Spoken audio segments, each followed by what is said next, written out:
That's true. Naked Palpatine. Oh, you pick that one. Fresh out of the clone tank, nude Palpatine is my Well, that's the first thing I think of when you say Dark Empire Palpatine.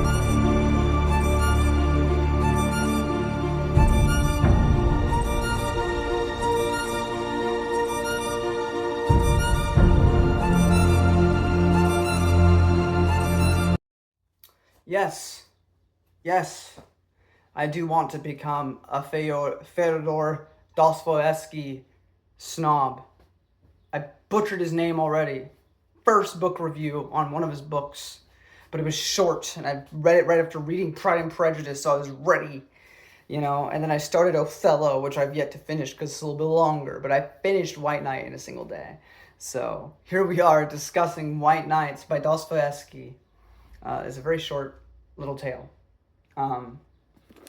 White Knights is completely and utterly a story about loneliness. Everything else is kind of just building upon that. The main character of this book, we never even get his name. Maybe he's us, maybe he's you. We can call him the Dreamer. The Dreamer lives in this city, and he knows many people. He sees many people going about their lives, living their lives, but he doesn't really interact with any of them. It very much felt like the Disney Hunchback of Notre Dame. And out there, sitting by the sun, give me one day out there. All I ask is one, to live forever. But, sorry, ADHD. But he lives up in his tower, and he sees everybody's lives, he sees their daily routines, but he does not interact with them. He's not a part of that life, he just observes it. And while the Dreamer may not be up in a tower, hidden away, he's actually in plain sight, but he may as well still be invisible, because no one really notices him. But he also doesn't really make an effort to make conversation with other people. He's very introverted. He doesn't, really make that. I'm sure he goes to the store in the bakery and he'll be like, hey, can I have this? Thank you. Hope you have a good day. All that superficial stuff that we do when you go, how are you? And somebody goes, oh, I'm doing good, thanks. But it doesn't mean anything because maybe you're actually having a horrible day, but you're not going to tell that to a stranger. But that's what the Dreamer kind of yearns for, is that sort of, to get past the superficial layer, to look for grounding, for that deeper truth, the realness, the rawness of people that we hide from, that we don't show unless we're already close to someone. But hopefully you already know someone. The Dreamer doesn't. Now, later on, one man, he sees this girl, and she notices him staring, not in a weird way, maybe a little bit of a weird way, but so she goes off, and some other guy starts bothering her. I was a little confused if he was trying to sexually assault her, but by and large, it was unwanted conversation or whatever it was.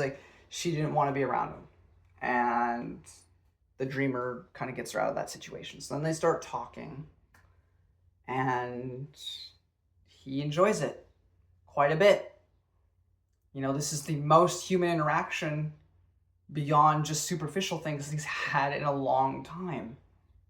I should also mention, this man is only 2 years older than me. He's supposed to be 27. And so he asks, can I see you again?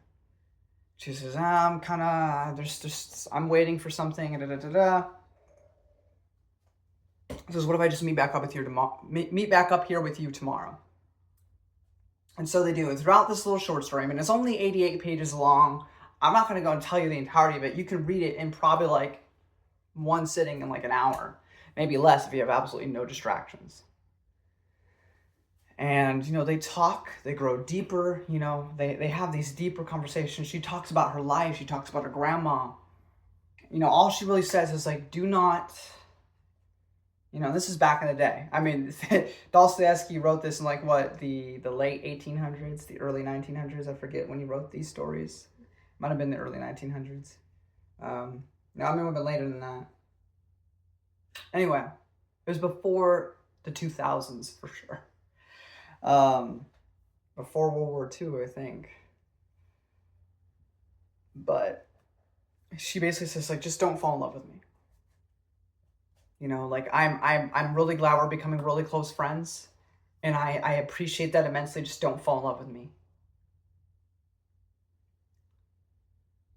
You can't control feelings. And maybe it's just loneliness. He gets confused for strong, you know, because you can have love for someone and have it not be romantic. You know, she keeps talking about how this deep love she has for him, it's very brotherly. She has deep love for him, but it's not in that direction. Maybe it could be changed in that direction, but it's not that direction right now. It's anyway. So in his mind, because he never tries to burden her with it. You know, he just continues to be there, to be supportive, to be her friend. But in his mind, he's falling ever more in love with her. And this is over the course of only 4 days. But these 4 days probably matter more to the dreamer than any day of his life because it meant something.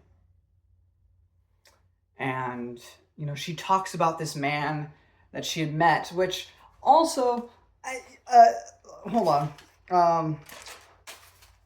So, she talks about this man that she met. So, her grandma took care of her because her parents are both dead. Right? And the mom promises to marry the girl.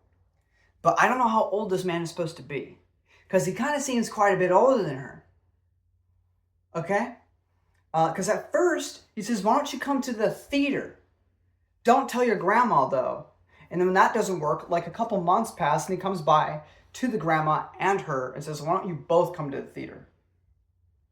I don't know. The book doesn't really address it. That seems a little off to me. But sure, whatever. And they have fallen in love. But she's been out of contact with him for a long time. So she doesn't know, because she doesn't, the point being, the dreamer eventually helps her write a letter, which will get him to know where she's at, and they're basically waiting to see if he shows up or not. Also, a big thing about this book, which is just heartbreaking, and I also saw this on social media. We learned that the girl's name is Nasenka. Not Nasenka? Enka? I don't know. But her name in this short story, I mean, it's only like 88 pages, gets mentioned 138 times. And we never learn what the dreamer's name is. Nor does she ever ask. And I don't blame her at all. She made it explicitly clear she just wanted a friend.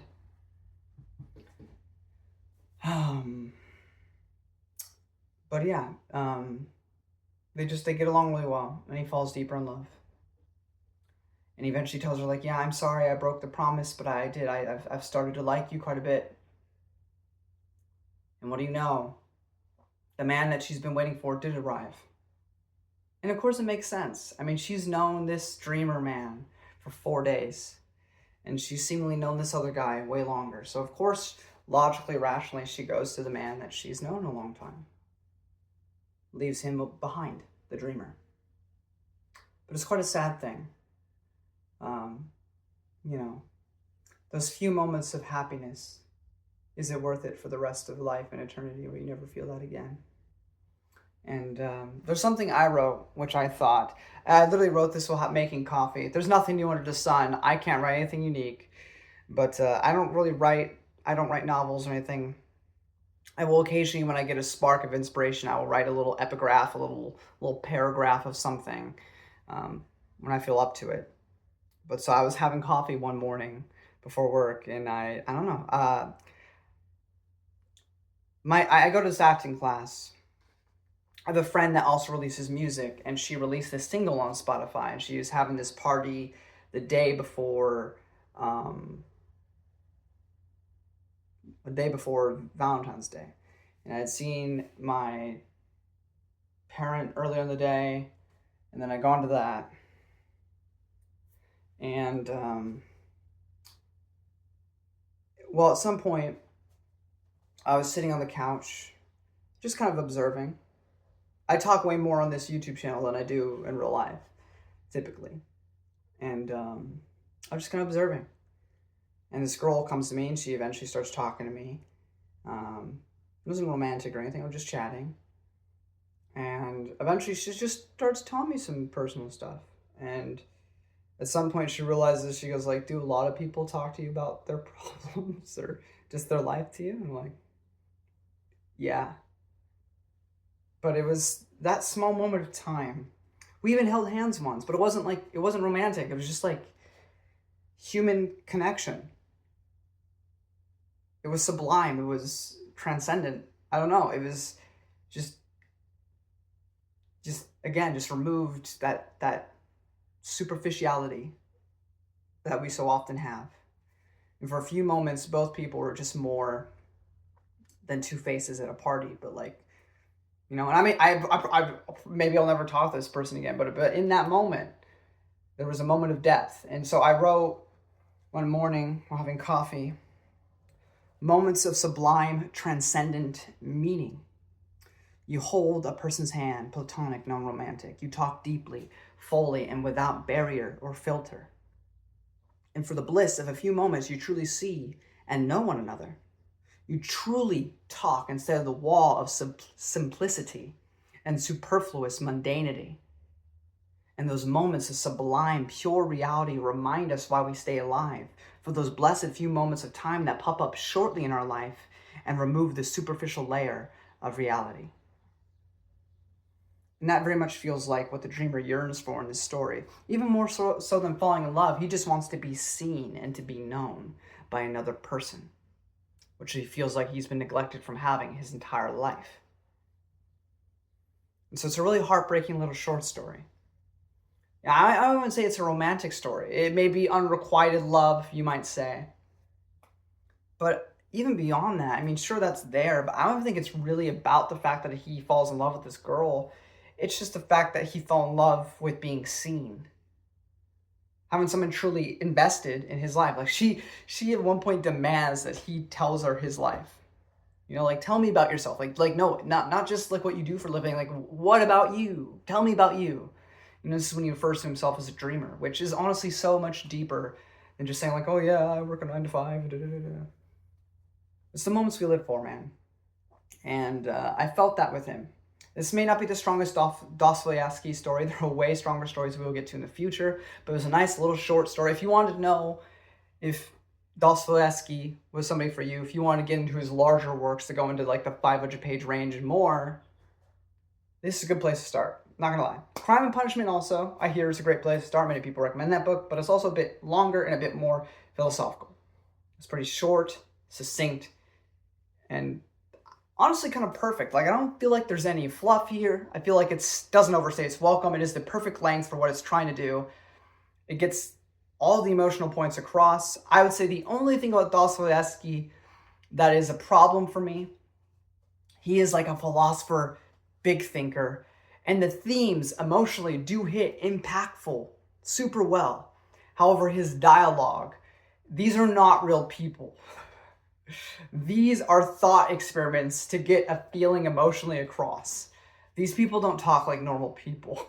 That is the only thing, at least so far from this one novel, that I've noticed about Dostoevsky. Maybe some of his other novels are better, but this doesn't feel like natural human discussion. This feels very poetic, feels very, in a way, to get you to think and to feel some deep emotional feelings, but not in a way that people would actually talk to each other on the day-to-day. Now, that's not necessarily a problem. I mean, I kind of got the vibe pretty quickly, and I went with it. It was fine. Just know going into it, if you're looking for like some realistic dialogue, you're going to be disappointed. This does not feel like a Richard Linklater Before trilogy, which feels like two people actually having a conversation.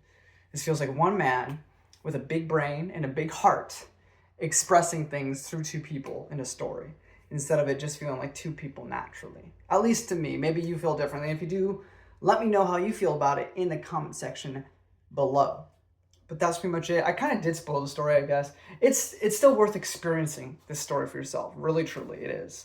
I really enjoyed it, and I look forward to the rest. I think the biggest one I'm looking forward to is The Idiot and the Brothers Karamazov, but that'll be in the future. I have so much I have to read. I still got to read the rest of Will Time.